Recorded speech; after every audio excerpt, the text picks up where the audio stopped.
And greetings, happy, does it seem like I'm too far over? Or the other way? There we go. Hey, what day is it? Happy Tuesday. We're putting this thing together, folks, at kind of the last minute here. Forgive us. We had a McIntyre baby false alarm a couple of hours ago. So until about 30 minutes ago, we weren't even sure we were going to be here today, right? So it'll be a little bit somewhat, I guess we'll say, scattered as we get things going and started and underway. But false alarm, baby not quite ready to arrive yet, but we weren't sure about that. And of course, we're going to put that before everything else. So just kind of give us a little grace today as we are literally getting this thing put together to get on the air in real time as we are now on the air. My name is Steve Deace. That's Aaron McIntyre, soon to be a dad. That's Todd Erzen, who's already one, as am I. Let us know what you think about what we think via the stevedeace.com inbox. You can email us, steve@stevedeace.com. That's DEACE. Like us on Facebook, MeWe, Parler, and Gab. You can also follow us on Twitter at Steve Deace Show. And again, that's DEACE. And if you're looking for clips of the show, which you can watch for free that are uncensored and unfiltered, you can get those at rumble.com/Steve Deace Show. Again, that's rumble.com/Steve Deace Show. Also want to let you know about, speaking of Facebook, you know, when you can only have so much time during the day. And when you're spending so much time banning people constantly for telling the truth, well, by and large, the truth is you might have allowed cyber thieves to hack into your system, which recently happened to Facebook. 500 million potential identities put at risk. Here's what this means, even if you have identity theft protection.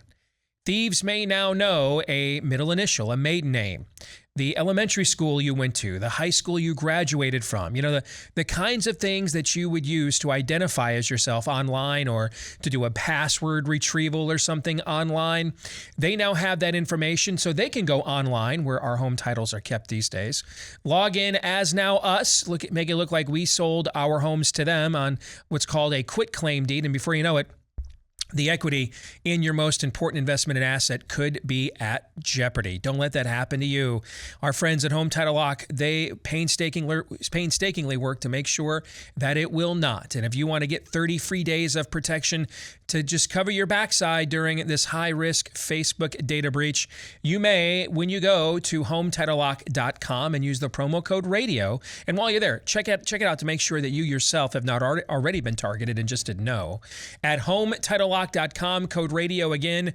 That's HomeTitleLock.com.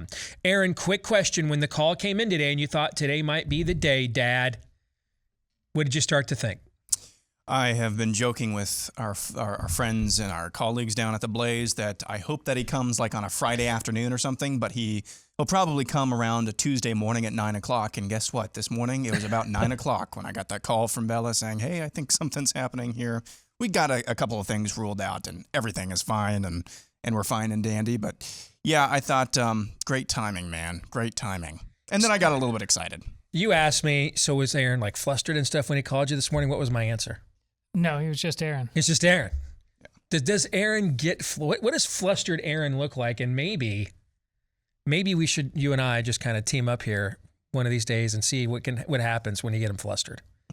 Because he's just pretty much unflappable all the time, right? You're going to poke the guy that drives the Starship Enterprise over there? That's your play? All right. Well, I guess when you put it like that, yes. Because I can't do that, by the way. Yes. Yeah, neither can I, actually. All right. So here's what's coming up on the show today. At the bottom of the hour, Mark Meckler from Convention of States is going to join us. He has joined up with the folks at Trafalgar Group, and they have been doing some very intriguing polling of expected or likely voters in the 2022 midterm elections. And one of the ones that they've yet to unveil, they're going to unveil those results here on this show this afternoon, or this morning or afternoon, depending on when you're watching, or evening or tomorrow or 3 days from now, depending on how and when you choose to tune in. They're going to unveil what Americans think about vaccination policy. So that and more. We'll get into some of that polling data here at the bottom of the hour. Next hour, we will conclude our look at our best-selling book, Faucian Bargain, the most powerful and dangerous bureaucrat in American history. And it's the end of our series for Fake News or Not, looking at each chapter of the book. And we'll conclude by, well, looking at the conclusion. Speaking of conclusions, for Pop Culture Tuesday, we're going to be taking a look at the conclusion to Loki. So spoiler alert. If you've not seen the final episode, you might want to wait before you listen live here to Pop Culture Tuesday and the final segment of the program. There's no way to possibly discuss it without discussing spoilers, so just be forewarned. So we mentioned, of course, by now you know that we had a baby false alarm. And did you notice the time? It would come right about the time that Aaron would be putting the finishing touches on the montage. So guess what we do not have today? Most people's favorite part of the show, Aaron's montage. So I thought today we would kind of flip the script a little bit. I'm going to share with you two some things that I have been posting and sharing on social media that have caught my eye. All right, as I got to up my game here a little bit. I'm wearing the commemorative Desmond Howard Heisman Trophy throwback jersey that I bought several years ago. Okay, so for Sports Jersey Week. So I've got a list of things, kind of big picture things, that I'm going to throw at you guys, my own kind of a version of a montage. And then I want to get you guys to react to it. Okay? All right, let's start with this. Yesterday, a Trump-appointed federal judge in Indiana ruled that college students at a public university, in this case, Indiana University in Bloomington, have no right to bodily autonomy, to not be coerced into injecting a non-FDA authorized and experimental, therefore, substance into their bodies in order to be students at Indiana University. A Trump-appointed judge denied bodily autonomy for your kids and grandchildren. Of course, though, they have autonomy to kill your future grandchildren if they would like to do that. They may do that, but they do not have bodily autonomy to not be coerced into injecting an experimental substance into their bodies. In this case, the COVID so-called vaccines. Reaction. Well, to me, this is just like the importance of the upcoming school board elections, how we're really going to know whether we're just drunkenly going to return back to normal, no matter the price, no matter the consequences, or if we're going to stand up and fight, because these are fighting words, and obviously so. And it's simply a matter of, like, apparently in France, Macron has already backed down based on the mobs in the streets. I was not aware of that. They had the same mobs in the streets of Spain as well, but I was not aware that he had backed down. The threatens to, jail for whatever that was. Same thing, like parents, kids, you simply cannot tolerate. You have the ability to totally turn this on its head by simply saying no, hell no, bleep no, as Steve always said. But if you just go there like sheep, and take the drug, no matter what they say, no matter what the obvious data says across the entire world about, now Nancy Pelosi's aide just got, and she's vaccinated. That's on my list. Okay, well, So I won't go any further. But listen, eyes to see and ears to hear. This is do you want to be a cultist, full froth, or do you just want to be an American? So we've gone from, do you want to build a snowman to, do you want to be a cultist? I hear you. Aaron? I think this is a good lesson for those of you, and there are a few of you, and one of our listeners named Jim Stalker from Michigan. And yes, I'm using his name because he uses his name on social media where he sent this. He sent us a video of him speaking at us. I think it was a school board meeting here recently, and man, all the helmet stickers for Jim. I think when we were doing Daily Defiance on the regular, which that should be starting up here with strictly a different view, specifically for school board meetings. I think I called out Michigan men for not being existing, and I think you did as well. And I think Jim was one of the people who said, hey, there are a few of us out here in Michigan who are still standing up, and he sent us proof of that the other night. But as you go down the path of people like Jim, understand who your opponents are. We are not in the realm of basically legal wrangling. We're not in the realm of facts or data or logic. And with leftists, we never have been. I get that. But specifically on this issue, this is all going to come down to defiance.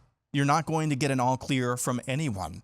I could think back to, I don't know if it was last week or 2 weeks ago, Corey Hogan, the lawyer out of Buffalo, New York, who is representing our friend Shannon Joy, and just talking about how lawyers en masse are just afraid to touch this issue. So the cavalry is not coming, as we've stated multiple times. So what are you prepared to do? If you are living in a school district that's thinking about glomming on to the American Association of Pediatrics or whatever that organization was that Fauci's touting this morning that said mask all the kids upwards of 2 years of age. If you're living in a school district that's going to force that on your children, what are you prepared to do? Mm-hmm. Is truancy an option for you? It should be. And yeah, I said that out loud. It really should be. Or getting a doctor's note. But if all else fails, are you going to pull your kids out of school for this? That should be on the table. But it all comes down to defiance on this. Because eventually, if enough people defy, then it doesn't really matter what the courts say, what a Trump-appointed federal judge says. It becomes unenforceable. Exactly. That's what government, what Aaron just articulated for you is a hermeneutic on what the founders meant in the Declaration of Independence with the words government by the consent of the governed. That's what it means. You only have the tyranny you comply with, period, end of sentence. And that's true in any governmental system, by the way. I mean, ultimately, whether it's some feudal system, it's a dictatorial one, it's an oligarchical one, like the Soviet Union with the Politburo. It's a statist one, like what we are increasingly becoming in our country. Regardless of what the form of government is that is imposing the tyranny, you have as much tyranny as you are willing to comply with. That ultimately you've made the decision, I don't want to lose a job, I don't want to lose my life, so I will comply with this. Okay, it's not a one-way street here. You have to be willing to comply with that. That's what it means. I mean, that whole thing we just celebrated on July 4th, that Declaration of Independence was a declaration of mass non-compliance. We will not comply with this any longer. However, notice, though, that one or two states didn't step out on their own. They all did. You know, I don't blame folks for not wanting to be the one family that tests the school mask mandate by not sending their kids to school. That's hard. I get that. So why aren't you on the phone right now with every other family that you know at that school saying 10 or 15 of us aren't doing that? I wouldn't put fighting masks, at least not yet anyway, on the level of integrating schools, but it often it would be several black families that would attempt to send their kids to a university or to a school. It'd be very dangerous to just send one. So the whole triple braided cord is tougher to break. It's July 20th. Get on the horn right now with the rest of your parents in your district and say, what are we prepared to do? Like you were just told by Todd and Aaron, and have it prepared now. Because none of this ultimately ends until the pain of imposing it on you is greater than the pain of not doing. Yeah, I think I had that right. The pain of imposing on you is greater than it is right now for them to do so. Until that calculus changes, where it's more painful for them than it is for you, they will continue to inflict pain. That's human nature. That's one of the reasons we have a Second Amendment. So you're armed against not just somebody who invades your home, a perp, but your own state, if necessary. All right, next. July 19th. Let's update this data because I just looked it up. July 19th was the 103rd consecutive day that the United States was below 1,000 daily deaths with COVID in a country of 329 million people. It now is also the 39th consecutive day we were below 500 daily deaths as well in a nation of 329 million people. If you look at the month of July, we have been averaging 240.2 deaths with COVID per day in the month of July. That means today, July 20th, based on that trend line, today, there are 0.00 four zeros, 0.00007% odds that you would die if we don't stratify that for comorbidity or age or anything. There's 0.00007 odds that you would die today with COVID, given the current July trend line in the United States of America. To put that number into some context, it's very difficult to do that when you get that many zeros. But in a given year, 0.0006% of Americans will be struck by lightning in a given year. 3 zeros. Now, I don't have stratified by month data for lightning strikes. I think we all understand there's higher odds of getting struck by lightning in July than January, right? Okay. So I don't know what the stratified data is monthly for lightning strikes in America. But I wanted to demonstrate, I was hard to come up with something with a level of context of just how non-lethal COVID is, whichever variant you're talking about, as we sit here today in America in July. Or heading into late July, and about the only thing I could think of that people automatically glom onto when they think of something that's a devastating but remote occurrence is a lightning strike. So I went with that, even though obviously the numbers don't completely translate on a situational basis. Your thoughts? Well, listen, we've said for months now, the mask thing is done and we're moving on to vaccines, but none of it's ever done because of what Steve said at the end of the last bit of commentary. The pain level.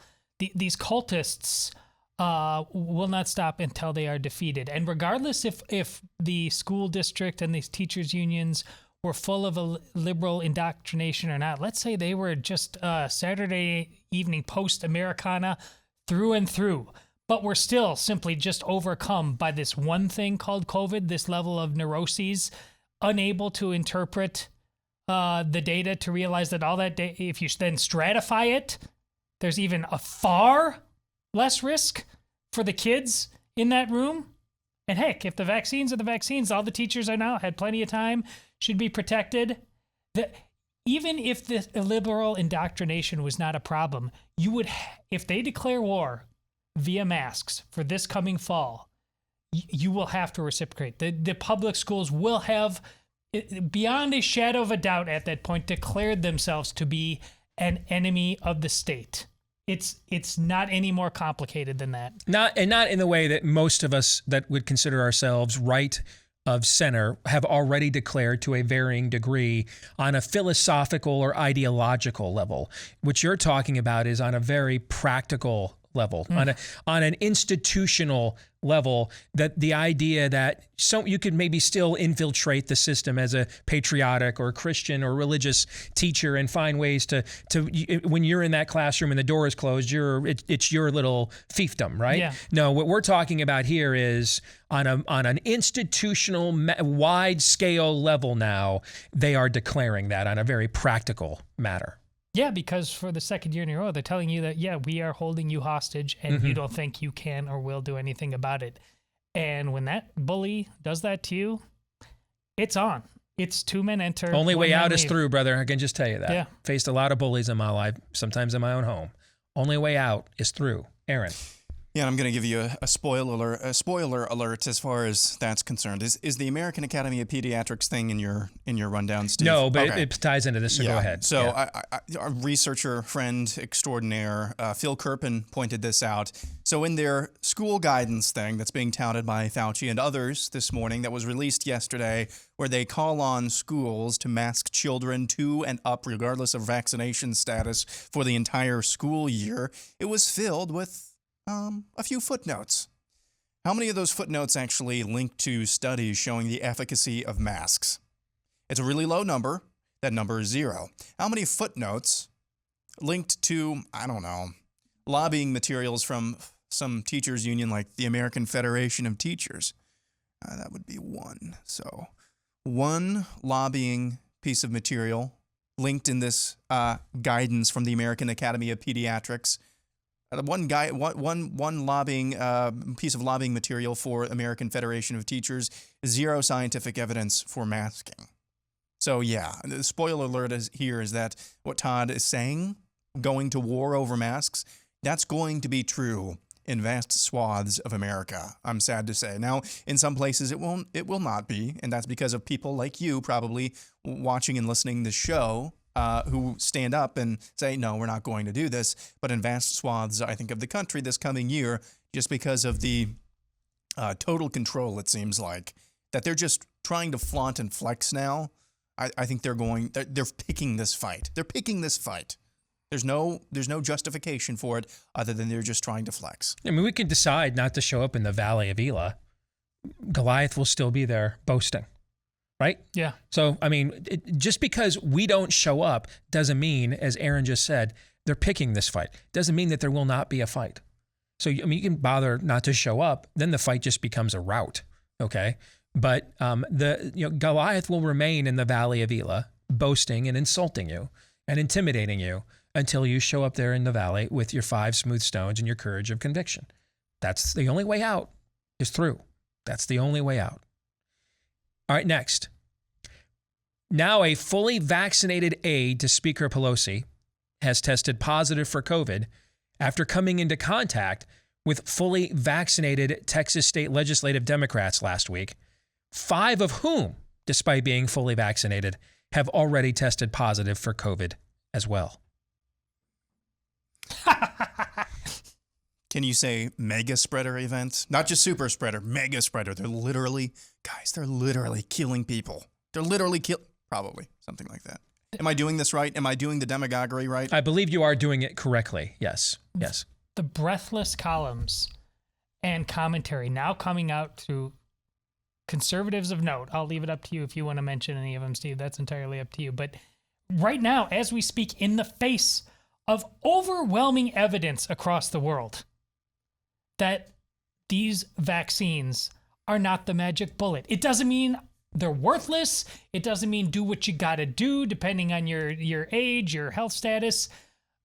But this fact that there are any number of conservative golden children who are telling you that you are a reprobate unless you take the jab. It's just it's not, and it's the sad thing is about this is they are who we thought they were. This is who they were ultimately about so many other things when it came to being conservative. The hills they would die on, how they would stand in the breach at the Valley of Elah, if they would even show up at all. It's pathetic. It is pathetic. There is no conservative movement. There's just a grift. Yeah, I saw one of those people that you're talking about yesterday and then again this morning, just coming around to the idea that, hey, the goalposts are shifting here just a little bit. Yeah, you don't think you're breaking some new ground there, Copernicus. Hey, something's different. There was never a goalpost to begin with. Yeah, I know who you're talking about. There was just power. How could you not see this? We are conservatives because we have seen what principles, what ways of living are best for the human condition, so we wish to preserve those. Because we know that when those things are not preserved, they end up in tyranny. So when you see tyranny, then the inverse of that is a lack of concern. I don't understand how we did not have some people did not have the eyes to see. I know who it is you're talking about when you say that. And I was very tempted yesterday to react to that, and again this morning. Here's why I didn't do it. One, I have overall a lot of respect for this individual, even though they have been disappointing for a year plus in this particular matter. Two, this individual also has one of the largest platforms, media overall platforms at his disposal in America. And frankly, this is where we have to practice the self-awareness we urge others to do and see a bigger picture here besides emotion and ego and everything else. The reality is, I'm much more interested in living free than being personally vindicated. You know what I'm saying? Oh, and this person has the wherewithal from a platform capacity standpoint. It's better late than never. Yeah, to be a far more devastating weapon than, frankly, we do in this fight with the capacity that we bring to the table. And so, I mean, I could dunk on them. I could point out, hey, we were right first, and I could do all of that. And, that would be vindication. Or I could seek victory, which is just to let it go and realize that at this point, I just want to make sure I don't give my way of life back again. And so, you know what? And Jesus tells a parable about this, about a group of workers who have been working there the whole time. And then somebody shows up late and they get the exact same wage. You know what I'm saying? Yeah, of course. And so I think that in a way kind of applies here. That's why I chose not to go after it yesterday. All right. This last one. Built Bar is debuting lemon almond cheesecake as a limited time flavor, available today. I've already purchased it just on the name. This is a flavor I've never even tried. You can get it today if that's your jam. Okay. You know me, pretty much everything's got to be chocolate on top of chocolate for me. I'm the guy that gets the chocolate cake at Costco with the chocolate frosting and the chocolate in the middle. Okay. I like chocolate with my chocolate. But when I saw that, I'm like, I gotta pounce on that. Built Bar is where you can get this today. BUILT, built.com. One of their limited time flavors. They let you know via the email, by the way, first and foremost, when they put these out, because they're available for a limited time, so you get the first crack at it. So you definitely want to get on their list and subscribe so that you can just get the heads up when they come out with these new and limited time flavors like lemon almond cheesecake. But that or any of their other outstanding flavors, the best tasting protein bar you have ever tried, BUILT for built.com. Use the promo code DACE to get 15% off the best protein bar you've ever had. And today, limited time, lemon almond cheesecake is available at built.com, promo code DACE. I've never been more turned on by a Built Bar pitch. Have we hit your jam now? I love lemon and I love cheesecake. This is my sweet spot. All right, so we finally why did I not know the guy from Wisconsin's dessert of choice? His dessert jam is cheesecake. That's so on the nose. It's true. That's so on the nose that I just missed it because it was so obvious. You know what I'm saying? I gotcha. But yeah, that's as Todd as it gets. Cheesecake from a guy who thinks cheese curds and vinegar are separate food groups. Fair? Fair. Yeah. Cheesecake is his dessert jam, Aaron. Yeah, that sounds really good. They've been able to pull off the birthday cake, and then you could get a Mounds or an Almond Joy candy bar, or you could get a Built Bar, like the almond chocolate almond, or I'm sorry, the almond coconut, flavor. Or you could actually fill yourself up with one of because they really do taste like candy bars. Now, the birthday cake, which is also gluten-free, and I may have had one or two, but no more than two. The rest were Todd. And I am throwing him under the bus. I'm sorry, Todd. I just kind of socked you out of nowhere with that. But they taste, they're almost, I will say, too sweet for me, but not in a bad way. Yeah. Not in a bad way at all. Like especially because you're going in psychologically thinking this is a protein bar. Exactly. So you're braced more for like a kind of an aftertaste and a grittiness to it. Mm-hmm. And when it comes out tasting like one of the candy bar that Steve Deace would design if he had his own candy bar store, it kind of throws you off. Yeah, they are the real deal, though. All right, when we come back, Mark Meckler at Convention of States, he's been working with Trafalgar Group on some interesting polling over the last couple of months. First of all, why? But then secondly, what's their latest polling show when it comes to vaccination policy? We'll get into that and more here next. You know, there's already too many reasons to be all stressed out these days. Don't make male pattern baldness your receding hairline one more when it no longer has to be. The good news is Keeps, Keeps. Keeps can help. They offer the same doctor-recommended, FDA-approved hair loss treatment, but they offer the generic versions, so you only pay about half of the cost.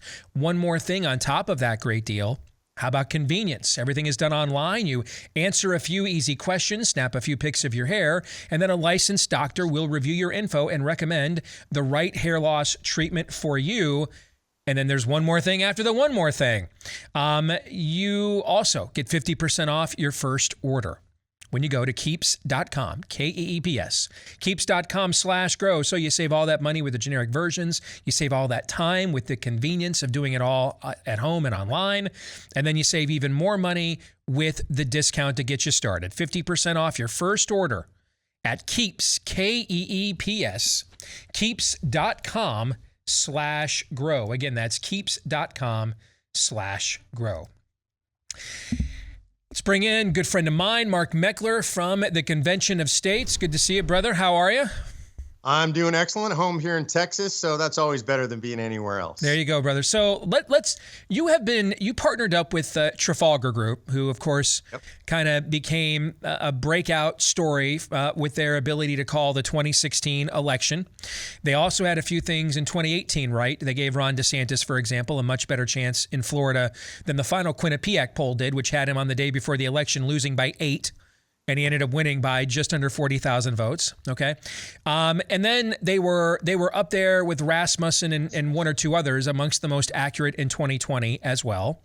So you guys have partnered with them on doing a lot of issue-based polling around the country. First of all, tell us why you wanted to go down this road, Mark. Well, as you know, I'm a grassroots guy. I travel around the country. I talk to grassroots every single day. I've been in 48 states in the last couple of years. So I feel like I sort of have an intuitive understanding of what the American people are thinking. But I wanted a fact base, an actual analytical understanding so that I could back up the things that I think. Because always for me, my goal is to speak for especially conservative grassroots and tell the media what they're thinking. And so by partnering with Robert Cahaly and Trafalgar Group, I believe we're getting the most accurate read on what people are thinking across the country. And then the second reason is I think most pollsters come in with a bias. They're trying to get the media to say certain things and to cover certain things. We're not interested in that. What's often referred to as push polling, basically. Yeah. Exactly. So we're interested in actually reflecting the American people and what they believe about the issues facing the country.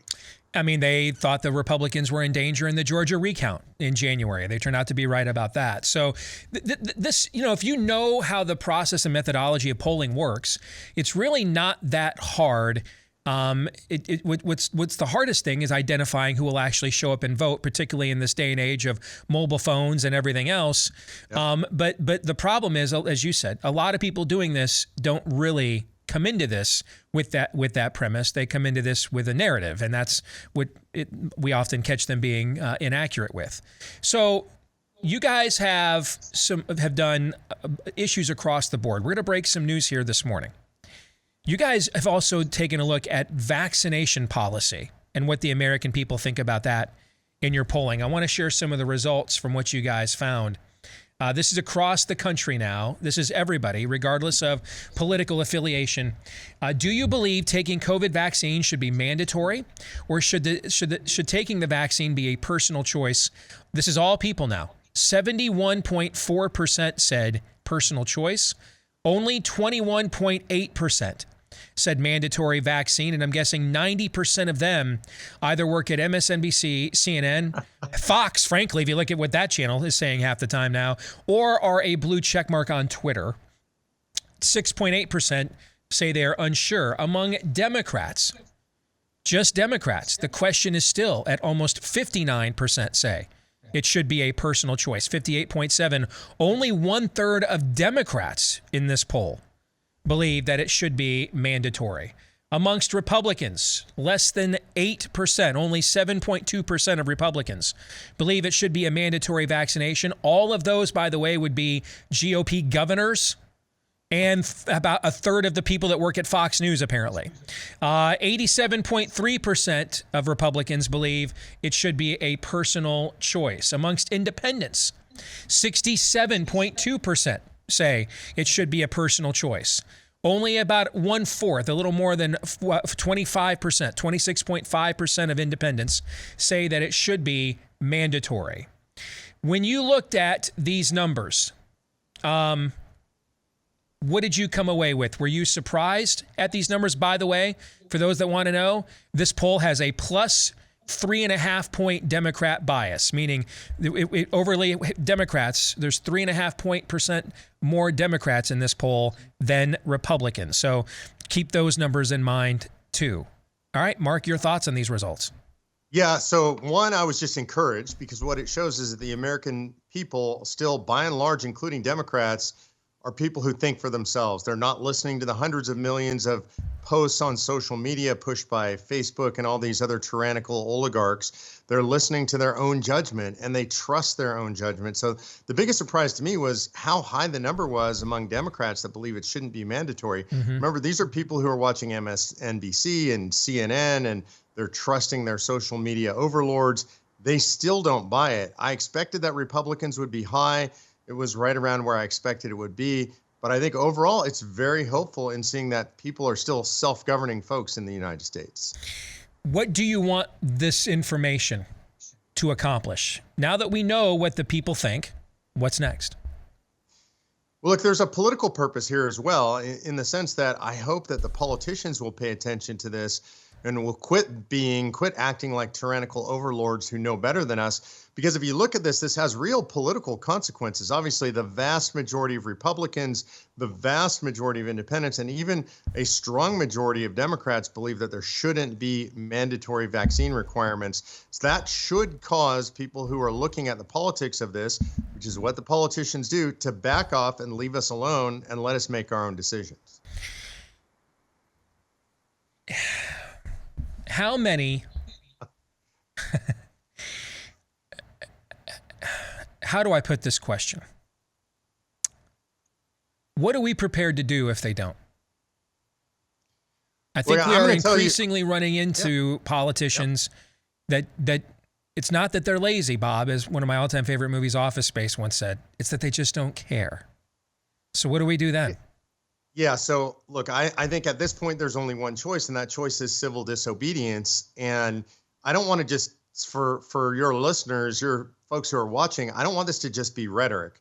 So I'm going to tell you what I do. Like, for example, I traveled this week. I went to Colorado. I flew from Austin to Denver to Colorado Springs. I did not wear a mask. It said, they say it on the speakers that it's federal law. It's not. It's a federal quote unquote mandate from a king. So I went to the airport. I don't put on a mask. I have a mask with me. I'm not prepared to get arrested yet. I had to travel, so I would wear it if I'm forced. But I don't wear a mask. And not only that, but I'm fomenting civil disobedience. I go through the airport and I tell people, you don't have to wear a mask. I wear a shirt that says, "Hell no, Joe," with an AR on it. People ask me about it, and I tell them to take off their masks. So Patty and I, my wife and I, joke as we travel, we indeed are spreading the virus. We're spreading the virus of freedom. I tell people, don't be a sheep, be a sheepdog. Go out there and do what's right for the American people. Protect the American people by offering yourself up in civil disobedience. I'm willing to do it. I hope others are as well. So, Mark, while you were talking, because you know me, I've always got to be multitasking. No offense to you. It was very interesting. I heard every word. Okay. But I wanted to look up for context what the polling was for the TARP bailout in 2008. Because the original Rasmussen guy, Scott Rasmussen, when he ran the polling firm, he doesn't anymore. He sold it several years ago. He once told me personally that this was the most unpopular piece of legislation he ever polled in his career was the TARP bailouts of 2008. Looking at the TARP polling from that year, just what I could find here during, the 2 or 3 minute answer that you were just given, your polling has mandatory vaccination pretty close to as unpopular as the TARP bailout that a lot of people credit with really igniting and sparking the original Tea Party uprisings that we saw the next year. What are your thoughts on that? Yeah, that doesn't surprise me, but I would add that this one is more intense because it's more personal. In other words, the TARP bailout did not have an immediate personal effect on most citizens in the United States of America. This idea of mandatory vaccines has an immediate personal effect. In other words, you're going to be forced to allow somebody to jab a needle into your arm and inject you with an experimental possibly very dangerous vaccine in the largest experimental vaccination program in world history. That's close to home. It's personal. People are protecting their children, their grandkids, their friends, their neighbors. I think the intensity of feeling is much higher here than it was during the TARP era. That's well said. You and I are both men of faith. So we both go into we wake up every day understanding that we're not guaranteed anything beyond today, that we live in a fallen world, all creation groans. The idea that we will not be given apocalyptic scenarios or Kobayashi Maru scenarios, that we are guaranteed equalities of outcomes and egalitarian utopianism doesn't happen in a sinful world, right? So the idea that we could not see another bubonic level plague or another rage like a smallpox, which for centuries was one of the biggest devastators in human history, that we would not realize that we could face something that is such an immediate danger. The zombies are frothing literally at our windows, and so we don't have time to debate civil liberties right now. In real time, we might not be breathing in 5 minutes, so let's go ahead and take our chances and see if this works in real time. There is a possibility in this world you can face scenarios like that, okay? However, when you compare what you just pointed out to this data yesterday, July 19th was, now I want to make sure I get this right from what I posted before. It was the 103rd consecutive day mark that we had fewer than 1,000 deaths with COVID in America. In fact, it's now the 39th consecutive day we have had fewer than 500. That means currently in the month of July, you have 0.00007% odds. That's 4 zeros after the decimal point, not before. 0.00007% odds in the month of July currently of dying with COVID in America before we ever stratify it for age or comorbidity. Why? See, I can't come up with any good, realistic, reasonable, I just don't agree, but I see what you're thinking. I can't come up with any empathetic reasons why there's a push to push this on us, given that kind of data. Can you come up with one? I cannot. Nothing good. Look, it's just a control mechanism. This is an opportunity for bureaucrats and politicians to get us used to total control. This is fascism, plain and simple. People get frustrated when I use that term. They say it's extreme. Fascism, Benito Mussolini called it everything inside the state, nothing outside the state, and nothing against the state. And I think that's what we're seeing from our federal government and lots of the state governments, and especially the governors right now.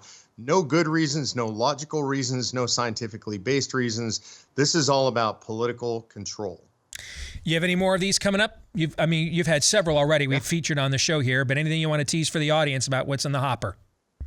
Yeah, we're going to have a lot of them coming up. You're going to see one of the ones coming up soon that's really near and dear to my heart, and I think related, believe it or not, is this state-sponsored racism stuff, what they call critical race theory. Mm-hmm. This is another place that's very personal, Steve, where people are pushing back really hard.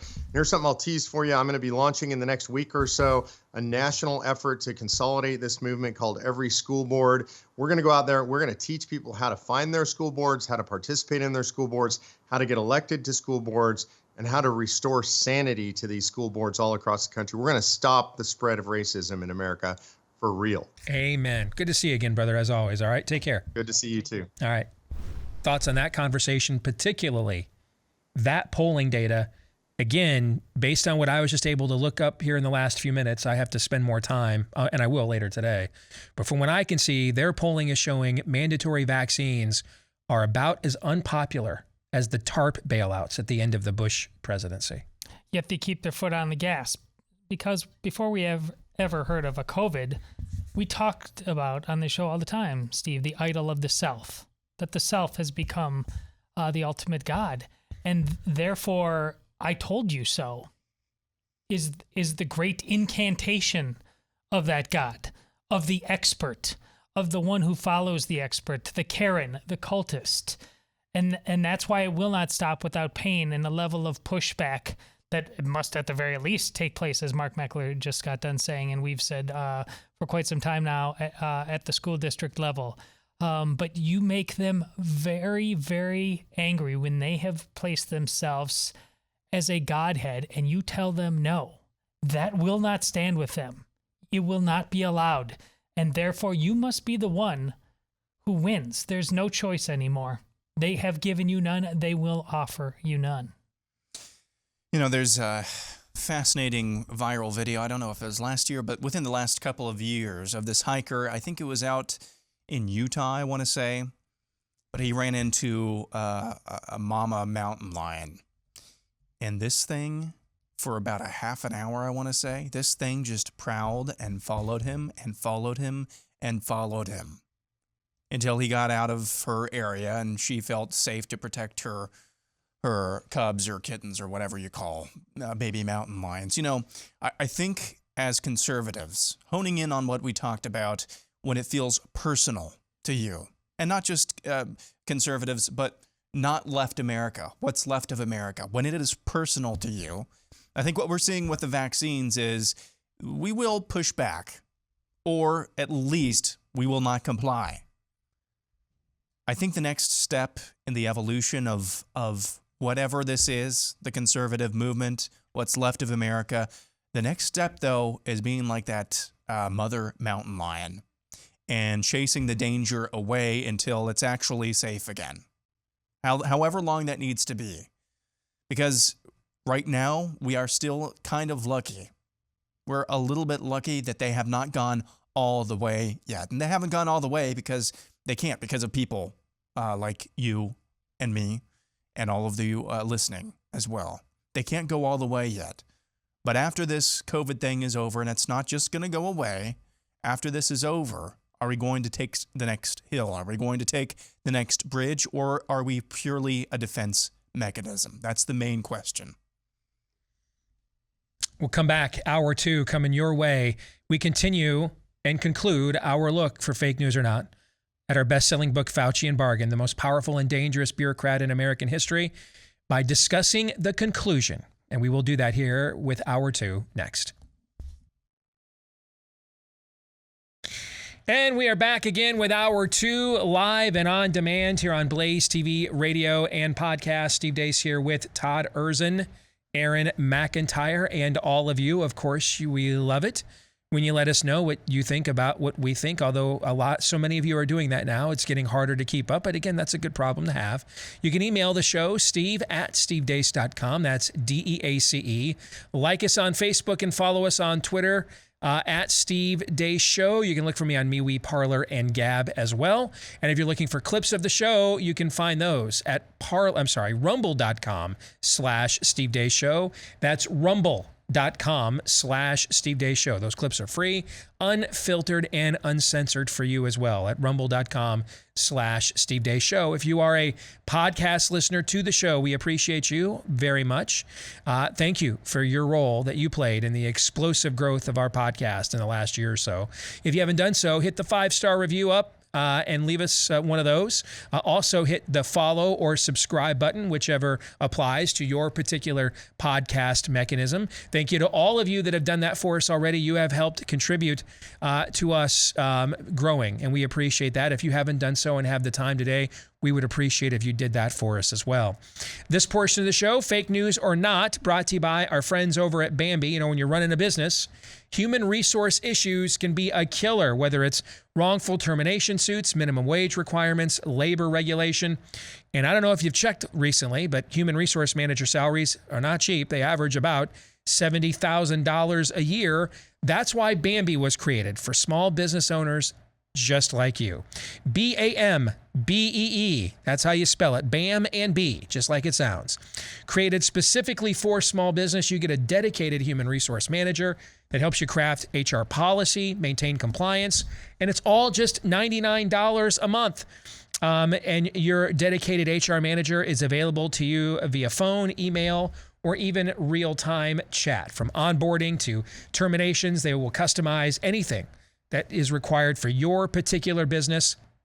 And again, it's all for just $99 a month, and it's month to month with no hidden fees. You can cancel any time. You can't beat that, all right? So let Bambi help. Get your free HR audit today when you go to BAMBEE, B-A-M-B-E-E, Bambi.com/Steve right now. Get your free HR audit right now if you are a small business owner at Bambi.com/Steve. Let's continue and conclude our series of fake news or not on our #1 best-selling book, Faucian Bargain, the most powerful and dangerous bureaucrat in American history. And of course, we conclude with the conclusion.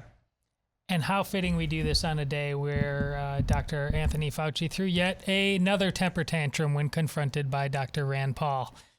Steve, fake news or not, you simply can't write this stuff. Fauci was presented a, quote, courage award by an actress who starred in the movie Conspiracy Theory. That's true. Actress Julia Roberts, who starred in the movie Conspiracy Theory, did indeed personally award Anthony Fauci a Courage Award last fall. That is true.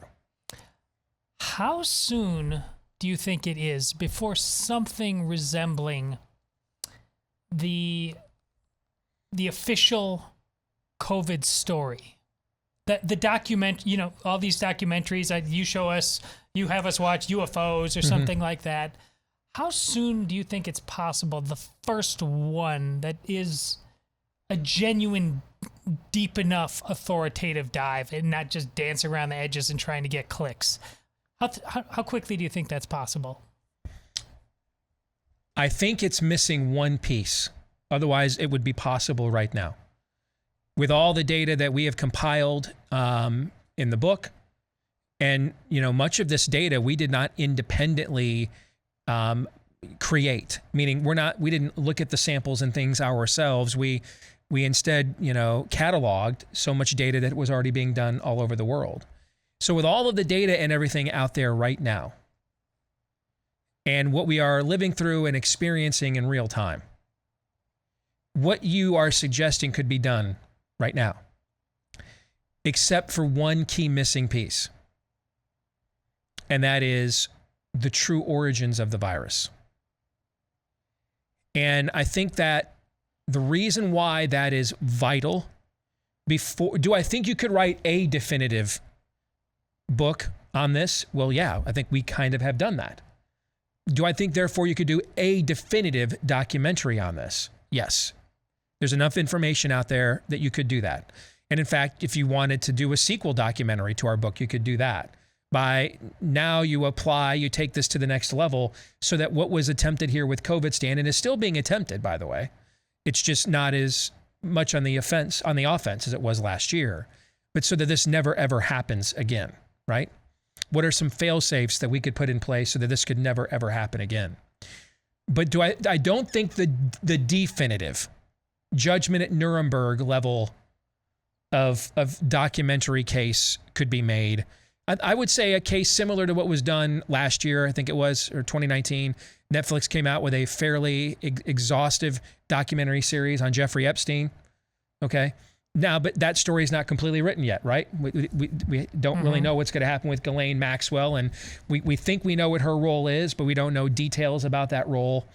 So I think you could do that level of an expose very effectively on COVID, with the point of helping people to be equipped so that this never happens to them, something like this again. Because that is a concern that I've expressed this entire time, which is we have no plumb line right now. Right now, we have half the country that wants this thing to be more serious than it has ever been.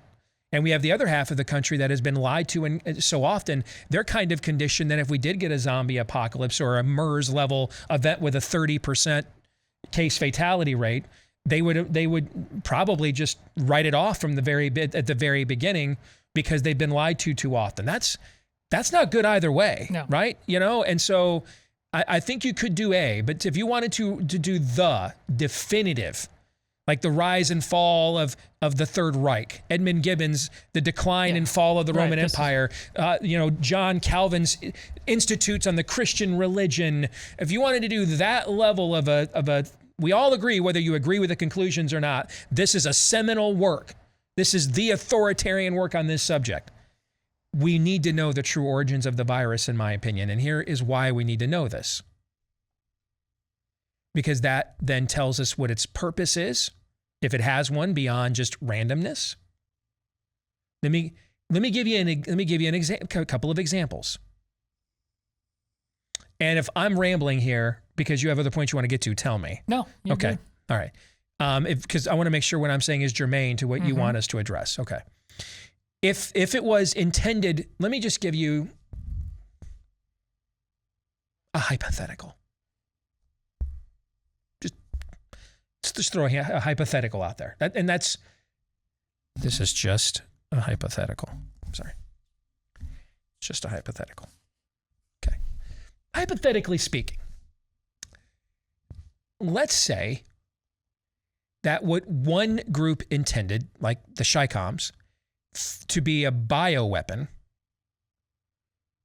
was being cultivated, worked on, engineered, adapted during the years of gain-of-function research from 2014 to 2017 at a time that we all, most of our, this would be pre-Trump,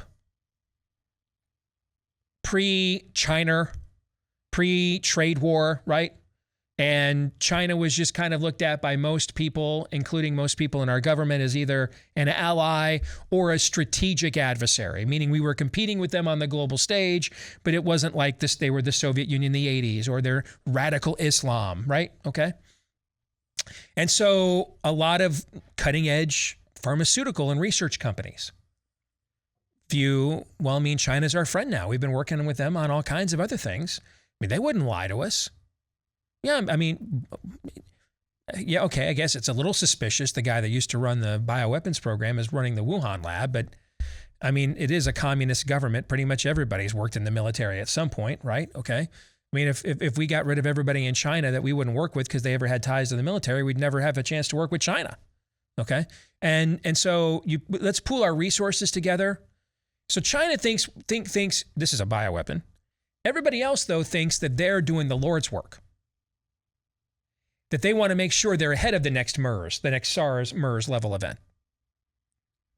And they start playing around with this family of viruses in order to try to have a vaccine preemptively sequenced at least. I mean, you still have to go through the human trial process of, what does it do to people when we put it in? But at least we've got a genome. We've got something sequenced that gives us a framework to launch should something like this show up. And it just so happens we find out that it was this research done by cutting-edge researchers and scientists all over the world, including our own government, that actually gave birth to SARS-CoV-19. That's its true origin. That's a key piece of information, is it not? Yes. Again, just hypothetically speaking, if that were the case, that would tell us quite a bit about its purpose. One group intended it for it to be a bioweapon. Another group ended up trying to unlock the secrets of this family of viruses and created a Frankenstein's monster instead. And now we may have an explanation for why it is mutating so fast, why its mutations seem ahead of us, why our studies are showing in real time that the natural immunity is superior to the vaccination immunity, because the vaccination isn't an attenuated or a benign or inert version of a virus like traditional vaccines are. It's a facsimile. It's like the what's a good analogy?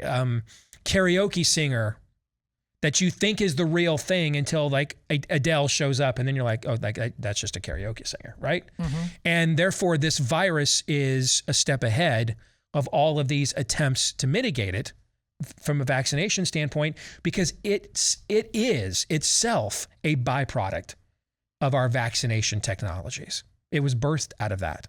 It's the superior strain. This is viral interference like we saw last year when flu and pneumonia went away. And therefore, if we were to come into that knowledge, would that change radically our approach to fighting back and defending against it? Is it a smart play to take a spiked protein, put it in your blood, have it replicate itself about 40 trillion times in your blood, only to find out later on with new technology that you don't really know what the long-term ramifications of putting that in your body are, but then only to find out that by and large, the virus is 2 or 3 or 4 or 5 evolutionary, small e, evolutionary steps ahead of you. So this is all for naught because you're attempting to beat the real thing with it, basically its offspring. See what I'm saying? Yeah. And that won't work. Again, and then we find out that could explain Sweden's success. Why they are the least masked country, one of the least vaccinated countries in the world. They had the least amount of lockdown last year. And yet they continue to have some of the greatest success because they're not adding to the ecosystem of the virus the way that we are by spreading its original sequence around over and over and over again. Because the origin of the virus itself, the virus didn't come from a natural phenomenon.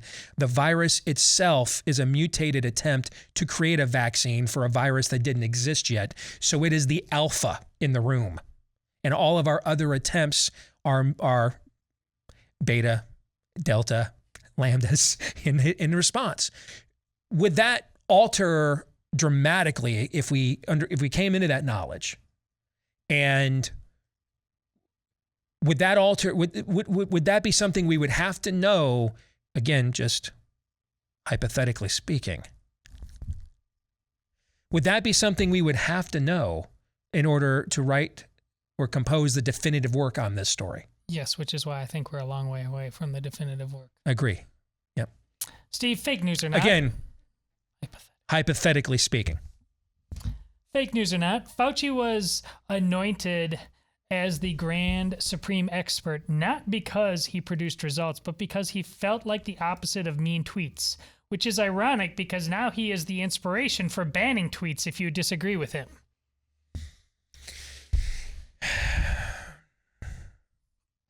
Okay. I mean, isn't everything... Tell me what... Let's narrow this down. What about Anthony Fauci is real? He's been there a long time. Yeah. I mean, what about him is real? Other than that. Because again, let's go back to the hypothetical scenario I just articulated. He would have, again, just hypothetically speaking, he would have played a role in that, right? Yeah. Yeah. He would have been one of those medical experts that his department that he specifically oversees, the NIAID, but then its forerunner that he reports to, NIH, would have been involved in those kinds of efforts, correct? Mm-hmm. Right. So give him the most benefit of the doubt. You tell me, Todd. What about Anthony Fauci is genuine at this point to you? Nothing. I totally agree. I don't, to me, he is nothing more than a construct. To me, Anthony Fauci is Mark Emmert. Emmert is the head of the NCAA. And he gets trashed and destroyed for contradicting himself all the time and saying stupid stuff that gets and claiming things that get proven later on they aren't true. But his job is to do that. His job is to do that. He's paid well by college presidents. I think last year he got paid like $3 million or something to do that. So that the college presidents don't have to go out there and say this stupid stuff. They pay Mark Emmett to do it. He is a professional construct. Maybe there was a day and time that Anthony Fauci was a real researcher. Maybe there was a day and a time that Anthony Fauci was a real doctor, was a real scientist, and really cared about the cause of life. Maybe there was a time. But you either die the hero or live long enough to see yourself become the villain. He's been there for so long, that time has passed. His job now, he is like Mark Emmett is for college presidents. His job, he does that for the spirit of the age here. His job is to just open his mouth and their voice comes out. That's what comes out. That's his job. That's what he does. He's a construct. Steve, fake news or not, the real insurrection, and not January 6th, is what Fauci did to our economy, our mental health, and our faith in science. That's real news. And that's real news. One of the things that's bothered me a lot about this, Todd, for the last year and a half, it's not that I think I know as much about this as Anthony Fauci. It's that I'm well aware of the fact I do not. A lot of the things I had to learn in order to adequately analyze this stuff, I've just learned on a baseline level in the last year and a half.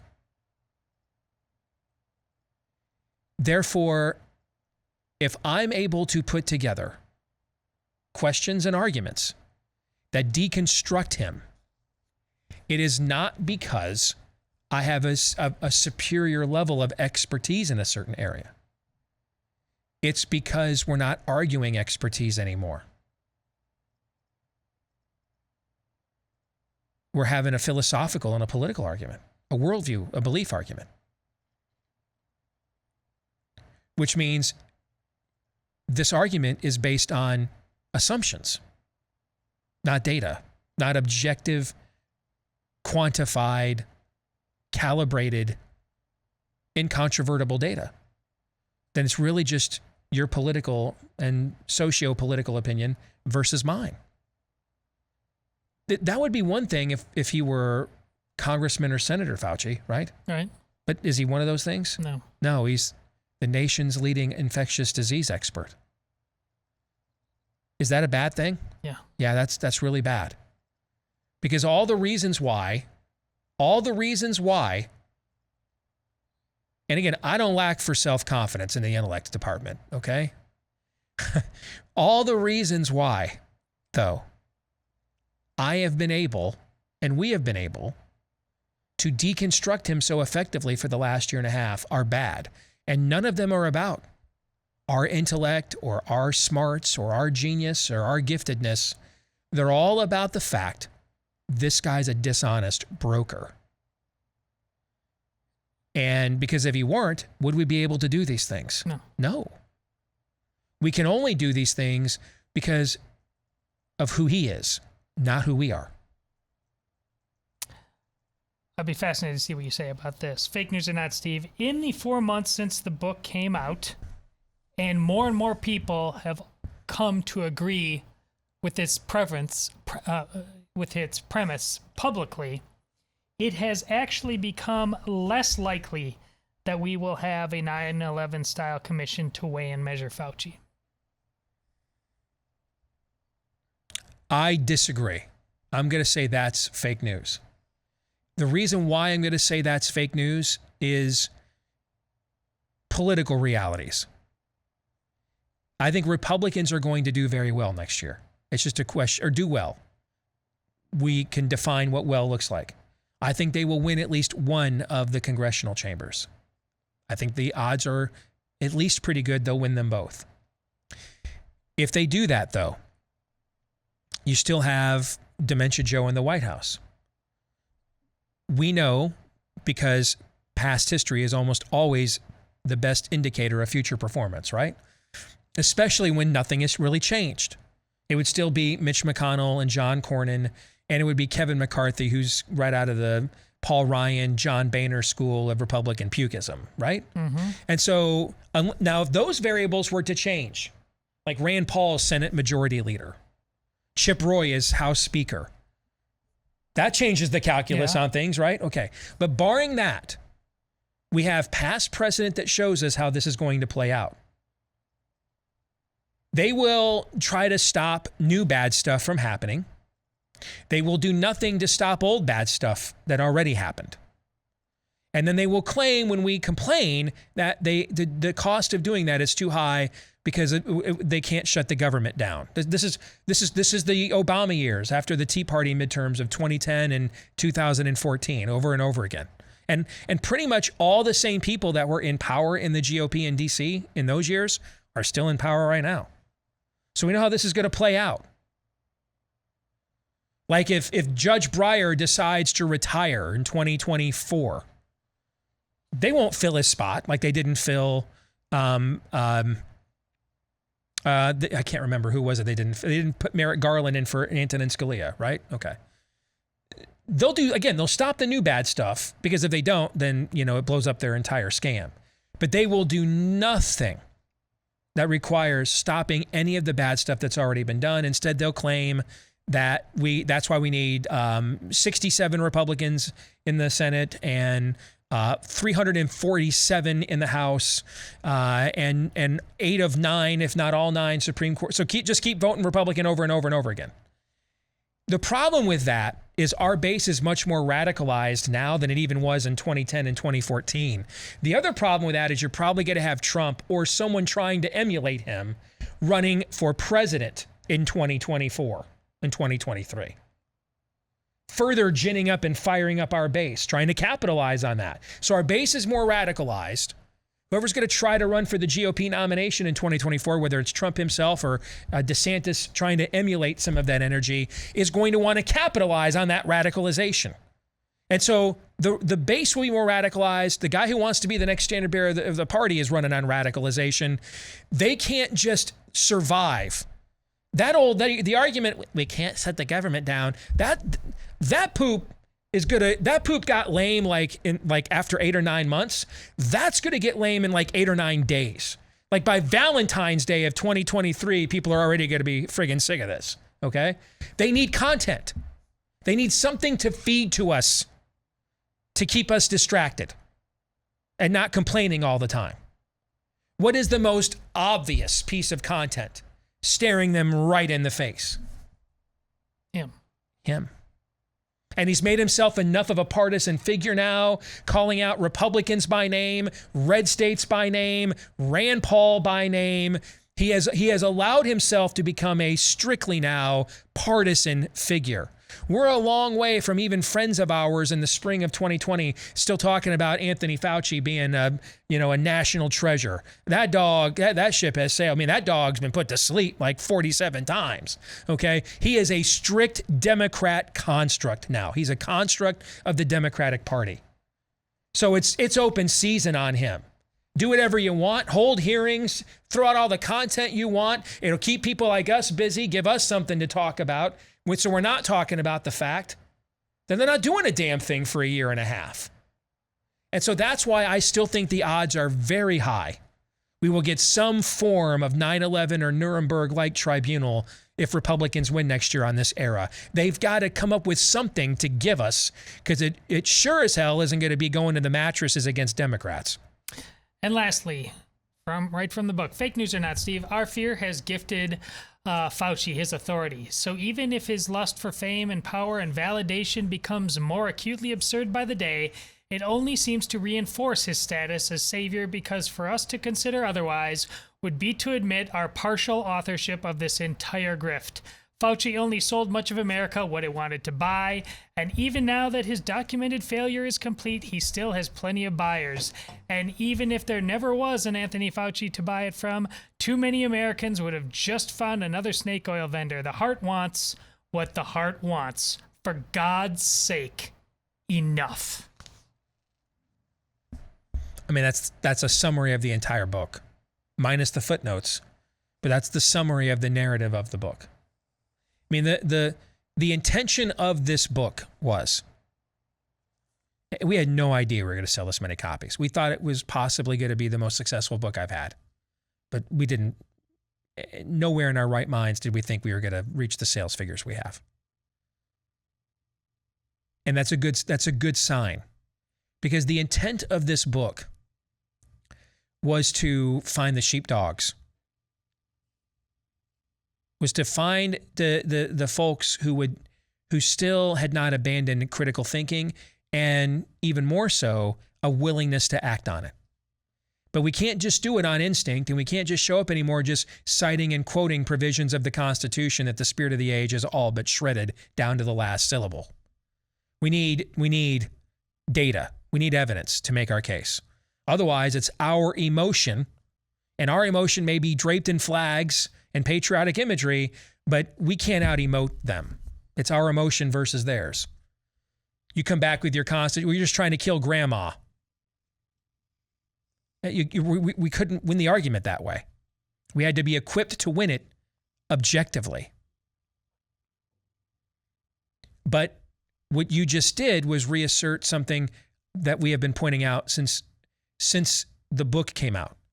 COVID isn't an outlier. COVID did not break the American system. It is the result of a broken American system. It is because a generation of Americans were groomed to be ruled. They were made to be ruled. They want to be ruled. They either don't know what it means to be an American anymore, or they don't want to be. They want to be ruled. And so this book was written to be a bat signal for sheepdogs. Who's out there? We got wolves, we got sheep. Where are the sheepdogs? They're going to defend the sheep from the wolves. And then this was hopefully a tool in your arsenal, a weapon, like giving you a sword. A weapon then that you could go out and wield to actually take ground. That was the point of the book, because that's where we are as a society, is what you just articulated. The good news with the success of a book like this, given our modestly successful sized platform that we have on our show, is that there's a lot more sheepdogs than we thought. That's the good news. If we're going to end this on a positive note, the success of this book is an indicator. There's a lot more sheepdogs out there than we thought. We'll come back. Pop Culture Tuesday is next. You know, we've been telling you about rough greens for a long, long time on this show. It's that powder that you sprinkle in with your dog's food. And with that one simple act, and then you stir it in, a lot of the vitamins, minerals, nutrients, probiotics, antioxidants, etc. You know, the good stuff that is probably missing from your pet's food, stripped when it left the factory for long consumption, shelf life, etc. Same thing they do with the human food. That's why we take so many supplements these days. Chances are that's happened to the food your pet bought, your pet loves, that you bought them from the store as well.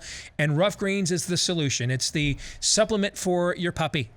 But maybe you're concerned. Hey, I go out and buy this and then my dog doesn't like it. What do I do? Yeah, that's a good point. So we're just going to give you the first bag for free to find out. Now you're going to pay a couple bucks for the shipping. All right. So you got some skin in the game, because a lot of times we just give you everything to you for free. The bag just sits on a counter and you never use it. We want you to use it. So we figure if you pay for the shipping, you'll at least have some skin in the game. You'll at least try it for a couple days and see if your pet doesn't like it or not, because we want your pet to look better, feel better, etc. Be better.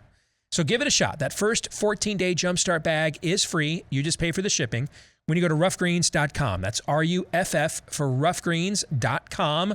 Or you can call them and take advantage of this offer as well at 833-ROUGH-DOG.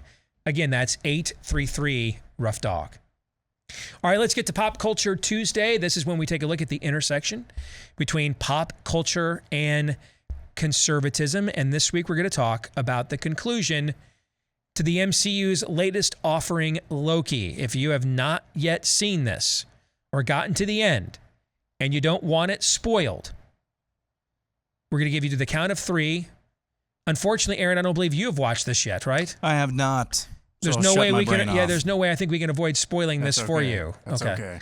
All right. So, but if you're not a captive audience like Aaron, who has to sit here and listen, keep us on the air.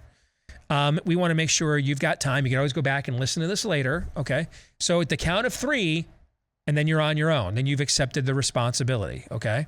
3, 2, 1. All right. Spoiler alert. You were forewarned.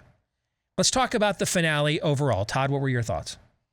Well, you had said it was Mandalorian level or near Mandalorian level, something along those lines. Yes. I can't wait to hear why you said that, because as I did this time, and I often do, I always ask you for the comic book background. Yeah. I don't know most of that knowledge, and you do.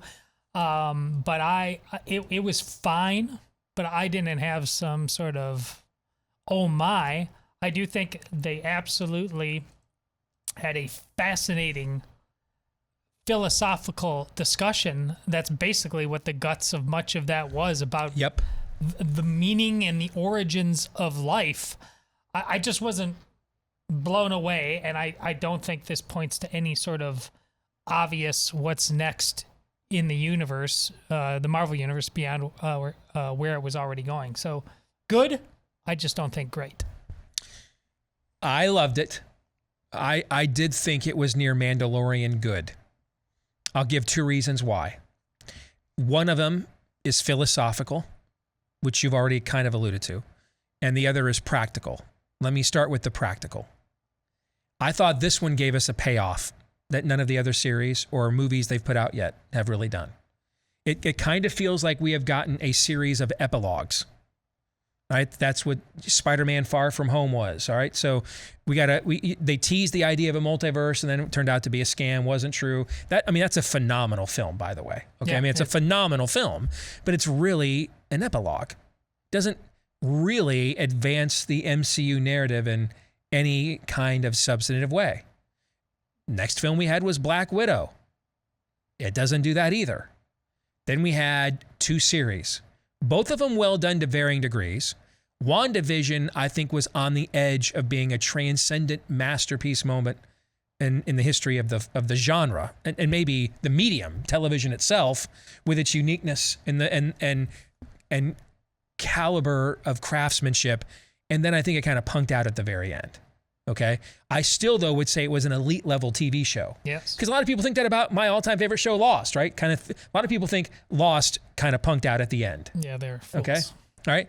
So I think I could maybe make the same analogy with WandaVision. Doesn't take away from all of the mastery that took place until they kind of punked out at the end. And maybe the ending of Lost doesn't either. I don't think it does. Other people disagree. Falcon and the Winter Soldier, I enjoyed. The opening episode probably is the best episode in the entire series, particularly the opening sequence. But again, it's more of an epilogue. It doesn't really advance the overall narrative of the MCU whatsoever. This show does it in a big way. I believe it's introduced who your next Thanos level threat is going to be, and that is Kang the Conqueror. He is, there's the earthly villains, there's the cosmic villains. Amongst earthly villains in the Marvel Universe, Doctor Doom's probably the greatest villain, all right?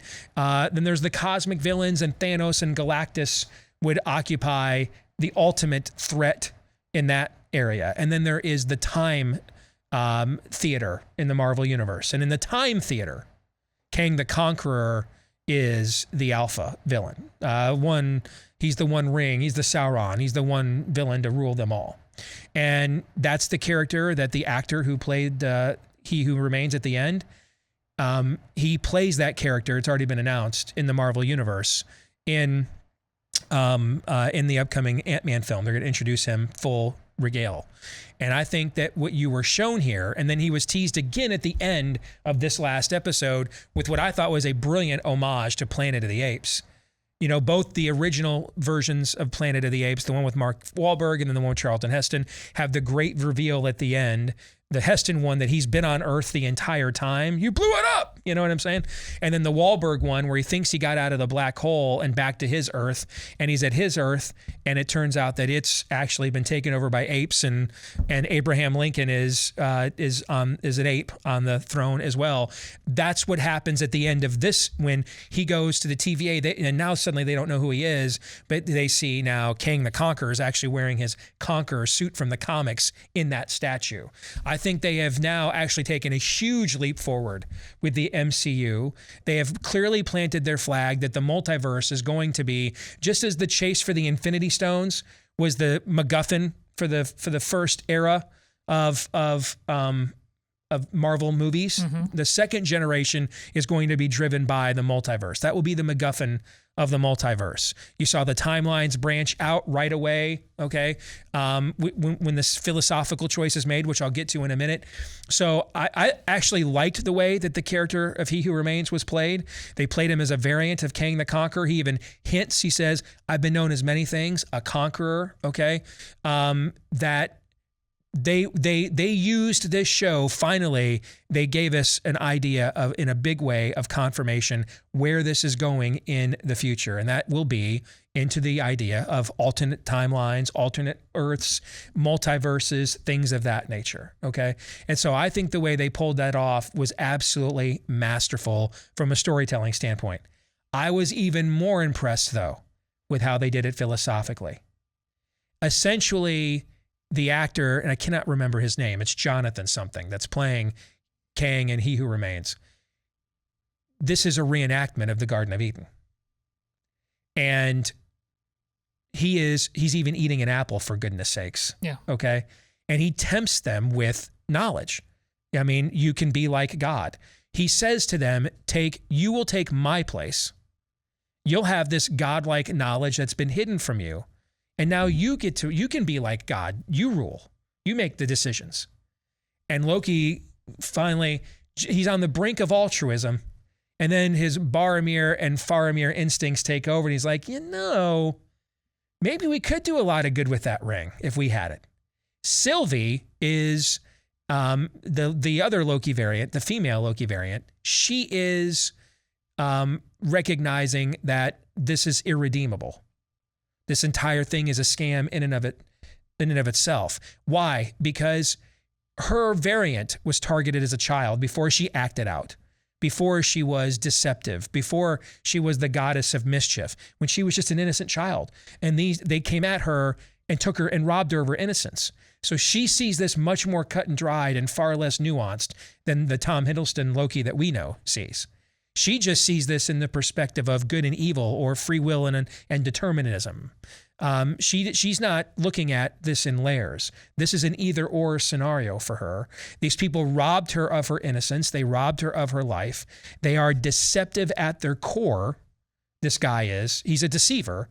And so he's got to be taken out. And then she acts on it.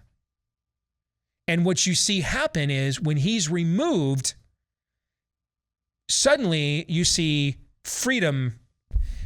You see freedom essentially abound. You see all these timelines now all come into being. I thought from a philosophical standpoint, where they are essentially Adam and Eve constructs, and he who remains is a serpent construct, and there's even an apple between them as part of the conversation. I thought that was brilliantly done. And I mean, that's why I thought when you looked at those two things, I thought it was nearly a Mandalorian level event. See, I think I would have seen it differently had you not said Mandalorian event. There was so much. I know that's hallowed ground for you, brother. Well, I hear you. Well, no, but it was that was so much spectacle, and there was really no. And I didn't know. You just informed me about the Kane the Conqueror stuff. I had no idea about that stuff. That would have been helpful. You obviously didn't know that was coming, and I don't know. I hadn't read anything anywhere about it. I just didn't. It was meant to be understated. It was not meant to have a bunch of lightsabers and the return of Luke Skywalker. It was. I mean, there's a lot to unpack, and I'll definitely have to go back and watch it again. I think I fully didn't. One thing I did appreciate is the Loki coming back and the look on his face, as you said, when he sees what's happened and nobody recognizes him. How Loki is now on both sides of this thing. Mm-hmm. One is sitting on the throne of whatever, and the other guy redeemed. Fascinating. Yeah, he was thrown now into this. He was thrown into an alternative reality. Yeah. There is no one singular sacred timeline anymore. That there are infinite numbers of timelines and universes. So the Loki, the trickster, still won. I mean, that's the slap in the face. Loki'd himself in a way. Yeah. Let's talk about something that I don't think, and then we'll get some final thoughts in a second. But let me talk about something I think very few of you want me to share or want to envision. My underwear. Because how's that for a segue? Was that okay? It's perfect. Unnecessary. Perfect. Unfortunately, it's mandated. It's here in the rundown. Oh. But I love this product. It is the underwear that I wear. It's the only underwear I wear. And it's called Tommy John, because the summer is for soaking up the sun, not your sweat. Tommy John underwear is your solution to not feeling sticky because of its cool cotton fabric. It's 2 to 3 times cooler than regular cotton. It lets your buns breathe, keeps your cheeks chilled, ices your cubes, all that good stuff all summer long. And it's got all kinds of comfort innovations, breathable, lightweight, moisture-wicking fabric, 4 times the stretch of competing brands. It's great stuff for both men and women. And did I mention it's the only underwear that I use? So I can't give a recommendation better than I let it protect the most sensitive parts of my own body. Okay, so right now you can get 20% off your first order at TommyJohn.com/Steve. Again, that's TommyJohn.com/Steve. Get 20% off your first order. And I promise you, if you get this, it will not be your first order. You will come back for more, as I have repeatedly, at TommyJohn.com/Steve. So, Aaron, now that unfortunately this has been spoiled for you because there was no way around this, what are your thoughts on the conversation that Todd and I just had, just as someone who hasn't even seen the show yet? Well, based on our conversation last week, I believe it was last week, for Pop Culture Tuesday, I'm just glad that there seems to be a direction now, because wandering around in the wilderness, it might have produced some really fun moments, some memorable characters, and some good character development, but in the end, this is kind of the curse of doing what they did before with Thanos and that entire story arc, is that we're expecting, as fans of the MCU, we're expecting some ginormous story arc to be born sometime. And so I'm glad that that's the first thing that I asked you when you texted this to Todd and I this weekend. Does it actually advance, or does it set up the next big bad? And I'm glad to hear that it does. We just watched Infinity War and Ant-Man and the Wasp this weekend, so we're almost done with our watch through again of the MCU, and then after that we'll watch. We'll probably skip Falcon and the Winter Soldier, but we will watch Loki. Looking forward to it. You have any final thoughts? Well, Kang the Conqueror, bullet points. What do we need to know about him? He is, his origin is exactly what He Who Remains, it says at the beginning. A scientist from the 31st century who recognizes that essentially there are multiple Earths, multiple timelines, multiple universes, that it's basically a multiverse. That is right out of the comics. At times, he's gone back into time to try to, different versions of him have sometimes been more benign. There's a version called Immortus that's been that at times even like worked with the Avengers and Fantastic Four. And I think that the version of Kang that you see in at the end of Loki is kind of somewhat based off of him. He's even kind of wearing a pendant that's very similar to the one that Immortus wears in the comic books. So there's another strain of Kang where he goes back into time and becomes like the next Iron Man or something, I think it is. So there's different versions of him, just like the character says in the show. Some of them are good, some of them are not very good. And Kang the Conqueror is the one that's the worst of them all. And that he essentially attempted. Now, what they turn around here is in the comics, Kang tries to turn all the timelines into one timeline so he can rule Sauron them all, okay? In this one, they kind of introduced the idea that a benevolent version of Kang did that in order to stop the evil version of him from ever coming up and ever emerging. Kind of the whole, do you go back and kill Hitler as a baby so he never grows up kind of a, ethical, question that's been pondered in the past. Wow. There's a lot of places this can go. I agree. I think they have opened themselves up now to a cornucopia of story ideas. No question. Or a multiverse of story. That's another way of putting it, indeed. All right, overtime coming your way for our Blaze TV subscribers. For the rest of you, we are back at it again tomorrow, noon to 2 Eastern, right after Glenn Beck here on Blaze TV. Until then, John 3:17.